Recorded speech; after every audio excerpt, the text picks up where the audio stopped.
হচ্ছেন বেকারের সামনে যে এই সরকারটা একটা বেকার বিরোধী সরকার হিসেবে আমাদের রাজ্যে তারা শাসন ক্ষমতায় আছেন। চেষ্টা করছে সরকার স্বচ্ছ নিয়োগ নীতির নাম করে, স্বচ্ছ প্রশাসনের নাম করে বছরের পর বছর এই নিয়োগ প্রক্রিয়াগুলিকে ঝুলিয়ে রাখছে। একদল উচ্ছৃঙ্খল গুন্ডা বাহিনীকে অধিবেশন শেষের দিন শাসক দল বিধানসভার বিরোধী দলনেতার বাড়ির সামনে উচ্ছৃঙ্খলতা করার জন্য নামিয়ে দিয়েছেন।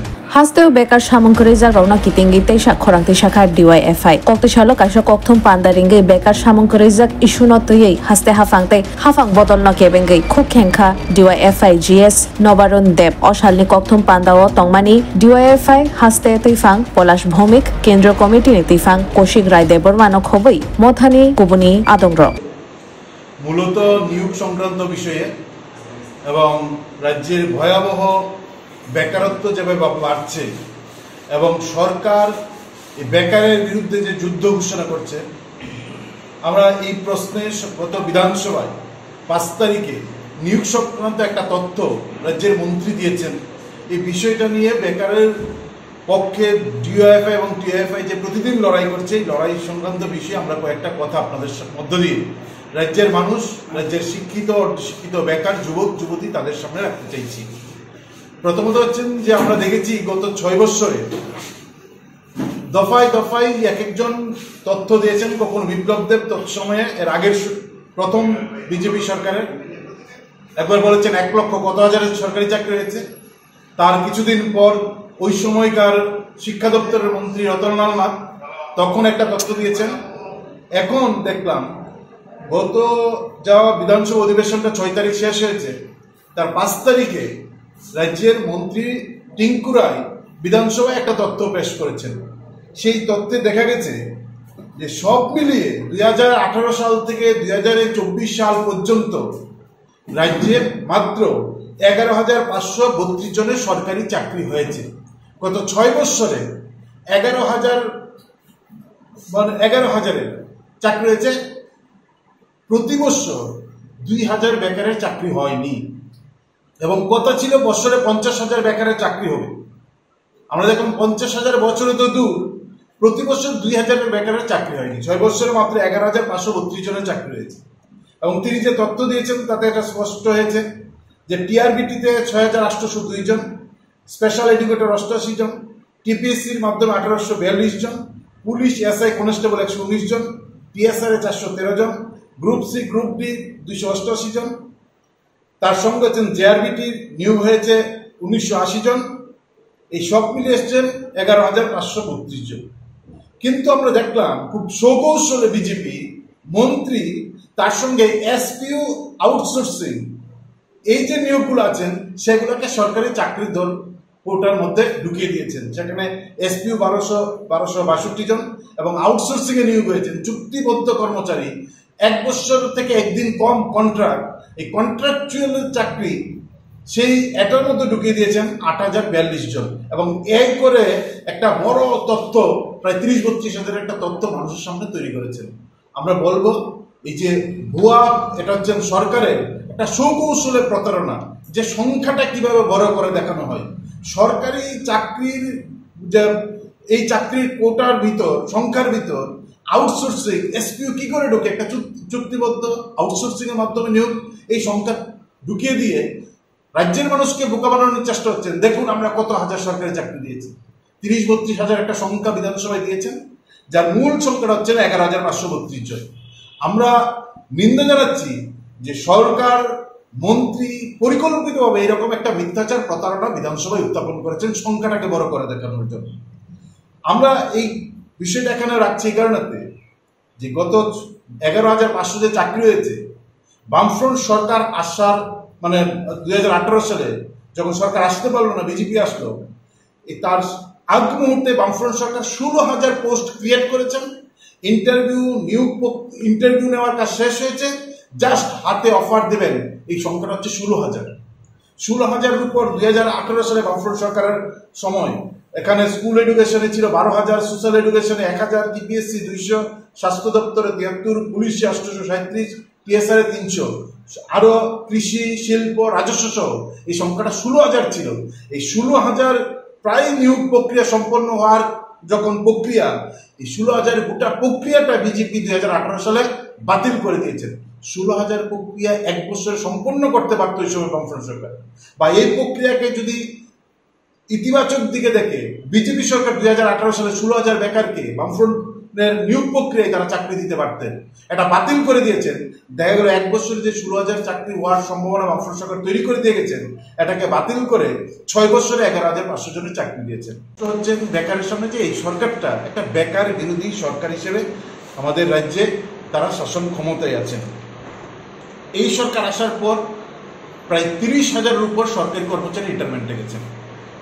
বামফ্রন্ট সরকার একটা ইতিবাচক গুরুত্বপূর্ণ সিদ্ধান্ত নিয়েছিলেন যে শূন্য পদ তৈরি হওয়ার সঙ্গে সঙ্গে যিনি রিটায়ারমেন্টে যাচ্ছেন, ওই রিটায়ারমেন্টে যাওয়ার শূন্য পদে 5 মাসের মধ্যে নিয়োগ করবেন এবং সময় ঠিক করে দিয়েছিলেন মানিক সরকারের নেতৃত্বে তৎসময় বামফ্রন্ট সরকার, যে 5 মাসের মধ্যে শূন্য পদ তৈরি হওয়ার এই সময়ের মধ্যে সেই শূন্য পদ পূরণ করবেন। আমরা দেখলাম এটা এসে ঘটা করে তারা বললেন না 1 বছরের মধ্যে পূরণ করব, কিন্তু আমরা দেখলাম গত 6 বছরে 30,000-এর উপর শূন্য পদ তৈরি হয়েছে, রিটায়ারমেন্টে গেছেন। এটার মধ্যে নতুন কিছু না, নতুন তৈরি করা না, যা তৈরি আছে সেই শূন্য পদে নিয়োগ করতে গিয়ে সেখানে 30,000 জায়গায় শূন্য পদ তৈরি হয়েছে, সেখানে মাত্র 11,000 মতন কিছু নিয়োগ হলেন। এই যে বাকি শূন্য পদ 1 বছর পর তা অ্যাবলিশড হয়ে যাচ্ছে। রাজ্যের বেকারদের কাছে বলবো, এই যে যেখানে শূন্য পদগুলা অ্যাবলিশড হয়ে যাচ্ছে 1 বছর পর, সেখানে কিন্তু আগামী কোনোদিন এই শূন্যপদ আর থাকছে না, মানে সেখানে নিয়োগের সমস্ত দরজা বন্ধ করে দেওয়া হচ্ছে। এই হচ্ছে বিজেপি সরকারের কৌশল। বলে যেখানে শূন্যপদ তৈরি হচ্ছে, আমাদের রাজ্যের অনেক বেকার যুবক যুবতী তারা আন্দোলন করছেন, আমরা তাদের আন্দোলনকে সমর্থন করছি, এই আন্দোলন জারি রাখতে হবে। কিন্তু এই আন্দোলনে মুখ্যমন্ত্রীর হাতে ওই বন্যা ত্রাণের মানে সাহায্য করছেন, এটাকে আমরাও সমর্থন করছি, ভালো দিক।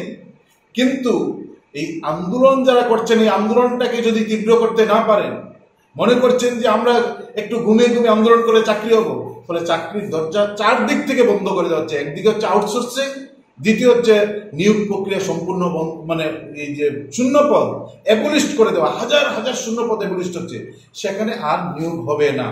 এইরকম একটা জায়গায় এসে আমাদের রাজ্যের সরকার বেকারদের বিরুদ্ধে যুদ্ধ ঘোষণা করছেন। আমরা বলবো অসংখ্য 2019 সালে জিআরএস এর ইন্টারভিউ নিয়েছেন, লক্ষাধিক ছেলে মেয়ে ইন্টারভিউ দিয়েছেন, প্রত্যেকে 300 থেকে 400 টাকা দিয়ে ফর্ম ফিল আপ করেছেন, তারপরে ইন্টারভিউ দিয়েছেন, কোটি কোটি টাকা সেখান থেকে সরকারের কোষাগারে জমা করেছেন, বেকারের পকেটের টাকা।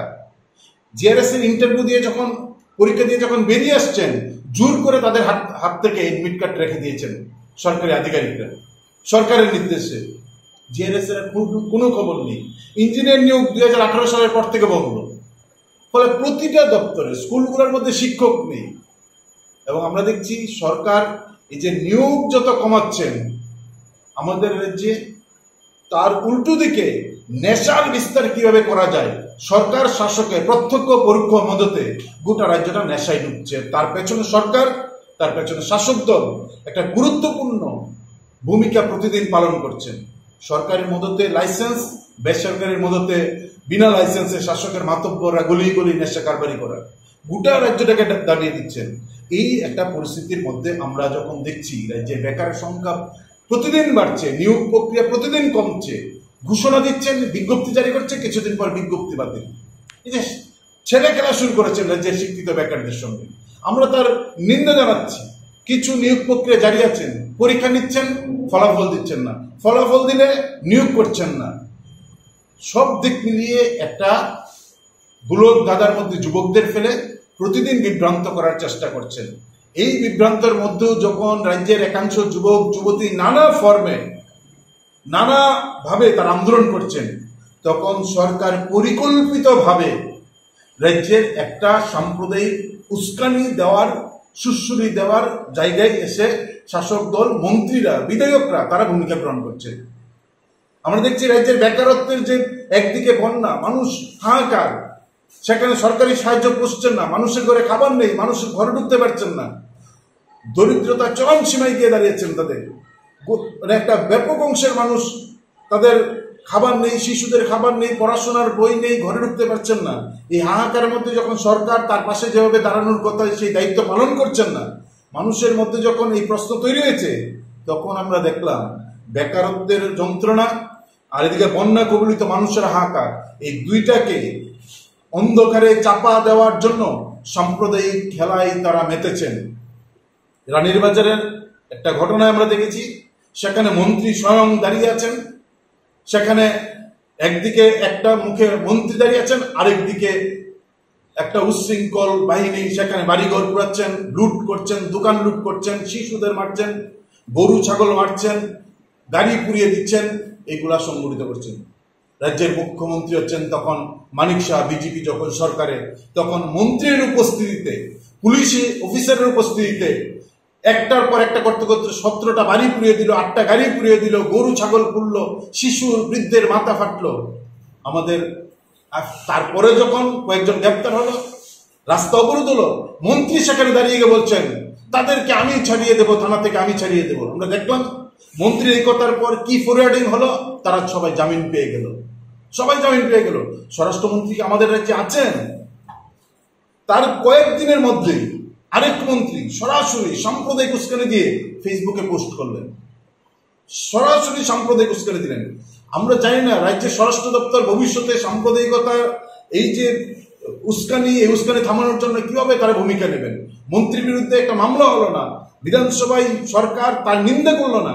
আমরা মনে করি এই যে সাম্প্রদায়িক উস্কানি, এর বিরুদ্ধে স্বরাষ্ট্র দপ্তর যদি এখন থেকে কঠোর ভূমিকা গ্রহণ না করে, তাহলে কিন্তু আমাদের যে ঐতিহ্য রাজ্যের সম্প্রীতি, এই মেলবন্ধন, ভ্রাতৃত্ববোধ একটা শাসকের নেতৃত্বে, সরকারের নেতৃত্বে বিনষ্ট হতে পারে। দলনেতা তার কঠোর সমালোচনা করলেন। আমরা দেখলাম একদল উচ্ছৃঙ্খল গুন্ডা বাহিনীকে অধিবেশন শেষের দিন শাসক দল বিধানসভার বিরোধী দলনেতার বাড়ির সামনে উচ্ছৃঙ্খলতা করার জন্য নামিয়ে দিয়েছেন। যিনি সাম্প্রতিক উস্কানি দিলেন মন্ত্রী, তার বিরুদ্ধে সরকার, শাসক দল, পুলিশ, স্বরাষ্ট্র দপ্তর কোনো ভূমিকা নিলেন না। এই সাম্প্রদায়িকতার যিনি উস্কানি দিলেন তার বিরুদ্ধে নিলেন না, যিনি সাম্প্রদায়িকতার নিন্দা করলেন তার বাড়ির সামনে দাঁড়িয়ে তাকে আক্রমণ করার জন্য, তার বাড়ির সামনে দাঁড়িয়ে উচ্ছৃঙ্খলতা করার জন্য ভূমিকা গ্রহণ করলেন। আমরা এই ঘটনার নিন্দা জানাচ্ছি। আমরা এখনো স্বরাষ্ট্র দপ্তরের কাছে দাবি জানাবো, যারা সাম্প্রদায়িক উস্কানি দিচ্ছেন সরাসরি তাদের বিরুদ্ধে কঠোর ব্যবস্থা গ্রহণ করুন, রাজ্যের সম্প্রীতি, শান্তি, উন্নয়নকে, অগ্রগতিকে এগিয়ে নিয়ে যাওয়ার প্রশ্নে। আর যারা উস্কানিদাতার বিরুদ্ধে কথা বলেন, তার বাড়ির সামনে যারা গুন্ডামি করতে যায়, সেই বর্বর বাহিনীর বিরুদ্ধেও পুলিশকে কঠোর ভূমিকা গ্রহণ করতে হবে। এই বিষয়টা আমি রাখলাম আমাদের রাজ্য সভাপতি, বাকি বিষয়টা আপনাদের। গ্রুপ ডির পরীক্ষা হয়েছিল 2021 সালে, খুব সম্ভবত গতকালকে গ্রুপ ডির পরীক্ষার ফলাফল প্রকাশিত হয়েছে। ফায়ার সার্ভিস, পুলিশ কনস্টেবল, নানান পদে বছরের পর বছর ধরে নিয়োগ প্রক্রিয়া ঝুলিয়ে রাখা হয়েছে। 2023 সালে কোনো টেট পরীক্ষা হয়নি। আজকে 2024-এর সেপ্টেম্বর মাস, এখনো পর্যন্ত টেট পরীক্ষা নেওয়ার কোনো খবর নেই। বিভিন্ন দপ্তরগুলোতে একই অবস্থা। ফলে আমরা ডিওয়াইএফআই এবং টিওএফ মনে করেছি এই সময়ে রাস্তায় নেমে রাজ্য সরকারের যে বেকার বিরোধী মুখোশ, এই মুখোশ আমরা তুলে ধরতে চাই। তার জন্য আমরা ডিওয়াইএফআই এবং টিওএফ কতগুলো আন্দোলনের কর্মসূচি আমরা গ্রহণ করেছি। 15 সেপ্টেম্বর থেকে 30 সেপ্টেম্বর পর্যন্ত একটা পর্যায়ে ডিওয়াইএফআই এবং টিওএফ, এসএফআই, টিএসইউ আমরা এই আন্দোলনের কর্মসূচি গ্রহণ করব। 15 সেপ্টেম্বর, এটা অনেকেই জানেন, 4 সংগঠনের দাবি দিবস। আমরা ধারাবাহিকভাবে এই কর্মসূচিটা সারা রাজ্যে পালন করছি। আগামী 15 সেপ্টেম্বর সবার জন্য কাজ, সবার জন্য শিক্ষার দাবিতে আগরতলা শহরে আমরা বিকাল 3টায় মিছিল এবং সভা সংগঠিত করব 4টি বামপন্থী ছাত্র যুব সংগঠনের আহ্বানে। অনুরূপভাবে আমাদের প্রতিটা বিভাগে এই ধরনের কর্মসূচি হবে, যেখানে যেরকম পরিস্থিতি, এই পরিস্থিতির মধ্যে দাঁড়িয়েই আমরা রাস্তায় নেমে আমাদের যে দাবি দিবসের কর্মসূচি, এই কর্মসূচি আমরা পালন করব। 20 এবং 21 সেপ্টেম্বর এই 2 দিন ব্যাপী আমাদের রাজ্যের 8টি জেলার 8 জন যে ডিএম, এই ডিএম এর নিকট ডিওয়াইএফআই এবং টিওএফ আমরা ডেপুটেশন প্রদান করব রাজ্য সরকারের উদ্দেশ্যে। মূলত 3টা দাবি। সমস্ত শূন্যপদ অবিলম্বে পূরণ করা, আউটসোর্সিং প্রথা বাতিল করা এবং এই যে বছরের পর বছর নিয়োগ প্রক্রিয়াকে ঝুলিয়ে রাখা হচ্ছে, অবিলম্বে এই টালবাহানা বন্ধ করে দ্রুত নিয়োগের ব্যবস্থা করা। এই তিনটি দাবি নিয়ে আমরা 20 এবং 21শে সেপ্টেম্বর 8 জন জেলা শাসকের নিকট আমরা গণডেপুটেশন প্রদান করব রাজ্য সরকারের উদ্দেশ্যে। 26 এবং 27শে সেপ্টেম্বর এই 2 দিন ব্যাপী আমাদের ডিওয়াইএফআই এবং টিওএফ এর প্রতিটা ইউনিট এলাকায় আমরা কর্মসংস্থানের যে জ্বলন্ত ইস্যু, এই জ্বলন্ত ইস্যু নিয়ে আমরা পোস্টারিং কর্মসূচি গ্রহণ করব। 30শে সেপ্টেম্বর রাজ্যের মুখ্যমন্ত্রীর উদ্দেশ্যে এই কর্মসংস্থানের ইস্যু নিয়ে 3 দফা দাবি নিয়ে আমরা গণচিঠি প্রেরণ কর্মসূচি আমরা হাতে নিয়েছি। এই 30শে সেপ্টেম্বর পর্যন্ত আন্দোলনের প্রথম পর্যায় আমরা এইভাবে সাজিয়েছি। পুজোর পরে, শারদ উৎসবের পরে আমরা দ্বিতীয় পর্যায়ে আন্দোলন কর্মসূচি গ্রহণ করব এবং এই দ্বিতীয় পর্যায়ের আন্দোলন কর্মসূচি শুরু হবে আগরতলা শহরে একটা গণকনভেনশনের মধ্য দিয়ে, যেখানে গণকনভেনশনে আমাদের সমাজের সমস্ত অংশের মানুষ, সমস্ত পেশার মানুষ, বিশিষ্ট জনেরা এই গণ অবস্থানে উপস্থিত থাকবেন এবং তাদের সামনে কর্মসংস্থানের যে বেহাল চিত্র, এই বেহাল চিত্র আমরা তাদের সামনে তুলে ধরতে চাই। এবং সবশেষে যেটা করব, আমরা ইদানিংকালে লক্ষ্য করছি আমাদের রাজ্যের বেকার ভাই বোনদের একাংশ প্রতিদিন কখনো বিভিন্ন মন্ত্রীর কোয়ার্টারের সামনে কিংবা বিভিন্ন সরকারি দপ্তরগুলোর সামনে তারা ধর্ণা প্রদর্শন করছেন এই কর্মসংস্থানের ইস্যু নিয়ে অবিলম্বে নিয়োগ প্রক্রিয়া সম্পন্ন করবার জন্য। অনেকেই হাত জোর করে মুখ্যমন্ত্রীর উদ্দেশ্যে মানবিক আবেদন করছে, কিন্তু আমরা ডিওয়াইএফআই টিওআইএফ সচেতনভাবে এটা বলতে চাই যে সরকারের কোনো মানবিক মুখ নেই। এই সরকার হচ্ছে বেকার বিরোধী সরকার। ফলে হাত জোর করে যারা দাবি করছে, এই দাবির পরিবর্তে রাস্তায় নামুন, ঐক্যবদ্ধ হন। দাবি আদায়ের জন্য ছিনিয়ে আনবার মতো যে আন্দোলন, দাবি ছিনিয়ে আনবার মতো এই আন্দোলনে সবাইকে সামিল হতে হবে। এটা রাজনীতির বিষয় না, ঐক্যবদ্ধভাবে আমরা সেই লড়াইয়ে সামিল হতে চাই এবং ডিওয়াইএফআই টিওএফ এর আহ্বান হচ্ছে এই লড়াইয়ে সর্বস্তরের মানুষ আপনারা সামিল হবেন। সাম্প্রদায়িকতার ইস্যুকে হাতিয়ার করে এখন আমাদের রাজ্যের মানুষের মনটাকে ঘুরিয়ে দেওয়ার চেষ্টা করা হচ্ছে। আমরা বামপন্থী প্রগতিশীল যুব সংগঠন হিসাবে মনে করি যে সবার উপরে মানুষ সত্য, তাহার উপরে নাই। আমাদের কাছে মানুষই হচ্ছে আসল কথা। যারা হিন্দু মুসলমানের নাম করে বিভাজনের রাজনীতি করতে চায়, বিভাজন তৈরি করে মূল সমস্যা থেকে নজর ঘুরিয়ে দিতে চায়, এই জায়গায় সচেতন নাগরিকদের ঐক্যবদ্ধভাবে তাদের যে মুখোশ, ধর্ম নিয়ে রাজনীতি করার তাদের যে দুরভিসন্ধি, এই মুখোশ তাদের সামনে তুলে ধরতে হবে। আইন শৃঙ্খলার পরিস্থিতি নিয়ে আপনারা সবাই জানেন, রাজ্য জুড়ে ভয়াবহ একটা পরিস্থিতি চলছে। মেয়েদের কোনো নিরাপত্তা নেই। সাম্প্রতিককালে বটতলাতে আমরা দেখেছি যে কিভাবে মহিলাদের একেবারে ইফটিজিং এর শিকার হতে হয়েছে এবং এটা শুধুমাত্র রাজধানীর ঘটনা না, রাজ্যের প্রতিটা প্রান্তে মেয়েদের উপর এই ধরনের ঘটনাগুলি দিনের পর দিন বাড়ছে। এবং সর্বশেষ নিদর্শন হচ্ছে, আপনারা জানেন যে আমাদের রাজ্যের কালার্স প্রদানপ্রাপ্ত পুলিশ, এই পুলিশের কি ভূমিকা।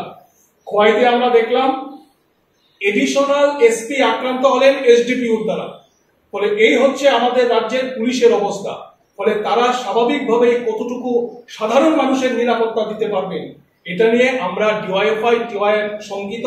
আমাদের এই রাজ্যটাকে বাঁচানোর জন্য সর্বস্তরের মানুষের কাছে আমাদের আবেদন হচ্ছে, এই বেকারত্বের যন্ত্রণা থেকে বেকার ছেলে মেয়েদের মুক্তি দেওয়ার জন্য রাজ্য সরকারকে একদিকে যেমন ইতিবাচক ভূমিকা গ্রহণ করতে হবে, অন্যদিকে রাজ্যের আইন শৃঙ্খলার উন্নতি করা এবং সাম্প্রদায়িকতার বিষ বাষ্পের হাত থেকে মানুষকে রক্ষা করার জন্য রাজ্য সরকারকে আরো কার্যকরী কঠোর পদক্ষেপ গ্রহণ করতে হবে।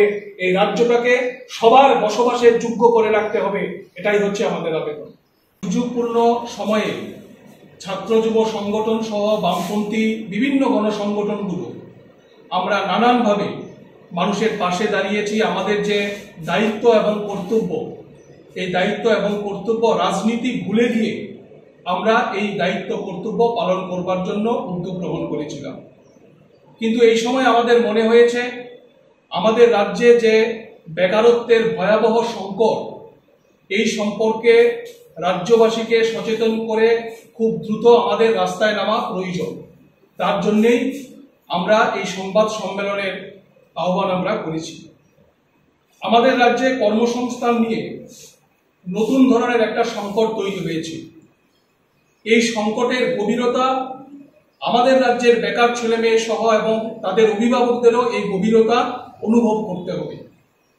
সরকারি চাকরি নিয়ে নজিরবিহীন কীর্তি চলছে আমাদের রাজ্যে, এবং রাজ্য সরকারের কাজ হচ্ছে বাক চাতুর্যে রাজ্যের যুব সমাজকে বিভ্রান্ত করে রাখা। আমরা জানি যে এই মুহূর্তে আমাদের রাজ্যে প্রায় 250,000 শূন্যপদ আছে।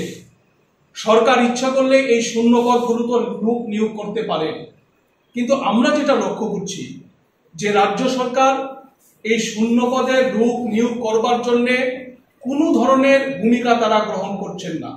একটা উদাসীন মনোভাব নিয়ে রাজ্য সরকার আমাদের রাজ্যের বেকার ছেলে মেয়েদের সাথে প্রতারণা করছে। 2018 সালের বিধানসভা নির্বাচনের আগে আমরা বিজেপি দলের নেতাদের মুখ থেকে শুনেছিলাম ঘরে ঘরে রোজগার, মিস করে চাকরি, প্রথম বছরেই 50,000 শূন্যপদ পূরণ করা ইত্যাদি ইত্যাদি নানান ডাল ভরা প্রতিশ্রুতি আমরা শুনেছি। কিন্তু আজকে দাঁড়িয়ে নিয়োগ প্রক্রিয়া কি অবস্থায় আছে? রাজ্য সরকারের মন্ত্রীরা ক্যাবিনেট মিটিং এর পর বিভিন্ন দপ্তরে লোক নিয়োগ করবার সিদ্ধান্ত ঘোষণা করছে। সেই সিদ্ধান্ত অনুযায়ী বিজ্ঞপ্তি জারি করা হচ্ছে, বছরের পর বছর কিন্তু নিয়োগ প্রক্রিয়া হচ্ছে না। নিয়োগ প্রক্রিয়ার জন্য পরীক্ষা নেওয়া হচ্ছে, পরীক্ষার ফলাফল প্রকাশ করা হচ্ছে না। এবং এই সময়ের মধ্যে অনেক বেকার ছেলে মেয়ে তারা বয়স উত্তীর্ণ হয়ে পড়ছেন, কিংবা তাদের চাকরি করার যে বয়স, এই বয়স স্বাভাবিকভাবেই কমে যাচ্ছে। ফলে একটা নজিরবিহীন কেলেঙ্কারির মধ্য দিয়ে আমাদের রাজ্য সরকার বেকার ছেলে মেয়েদের বিভ্রান্ত করবার চেষ্টা করছে। সরকার স্বচ্ছ নিয়োগ নীতির নাম করে, স্বচ্ছ প্রশাসনের নাম করে বছরের পর বছর এই নিয়োগ প্রক্রিয়াগুলিকে ঝুলিয়ে রাখছে। ফলে আমরা ডিওয়াইএফআই এবং টিওয়াইএফ মনে করি যে এই সংকট থেকে বেরিয়ে আসবার জন্য রাজ্যের সমস্ত অংশের যুব সমাজকে ঐক্যবদ্ধভাবে রাস্তায় নামতে হবে।